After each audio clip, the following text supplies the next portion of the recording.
فیلمی صدای امید. فیلم با نام فریبگر خود فریب خورد. در نقش ها صدای امید، رجا مراد و محمد جان.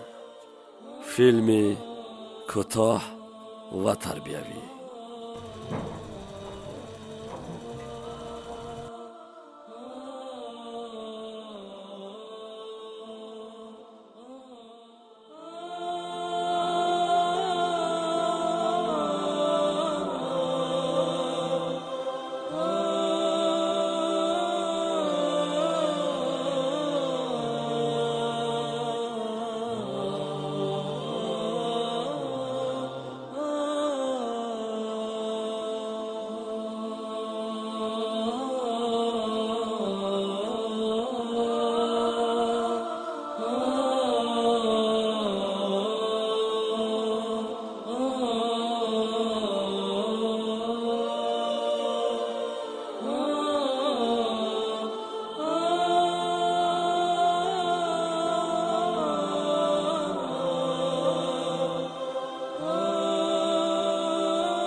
صغیره ایسی فرو کو چیکار میکنید اوجا تست فرو بچه صغیره تست فرو ایسی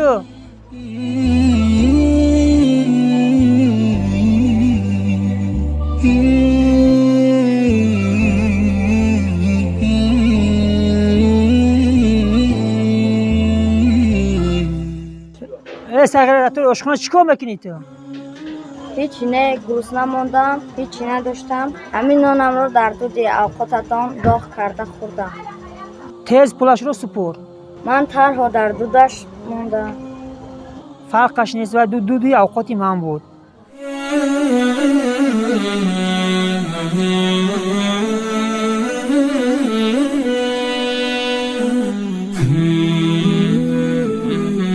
لجودك منتهى شكري وتبجيلي ففضلك فاق وصفي در اینجا چی گپ است؟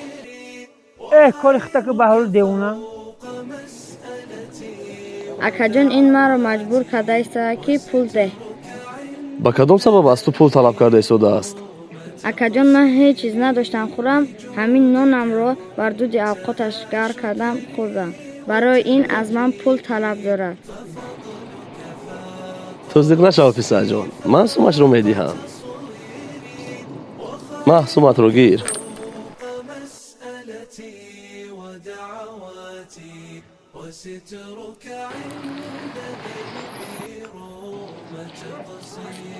گرفتی سومت رو؟ چخل پول رو گرفتم خودت پرتافتی باز خودت گرفتی من تنها آوازش رو شنیدم اورم تنها بویش رو خورده بود. رفتیم پسر جان.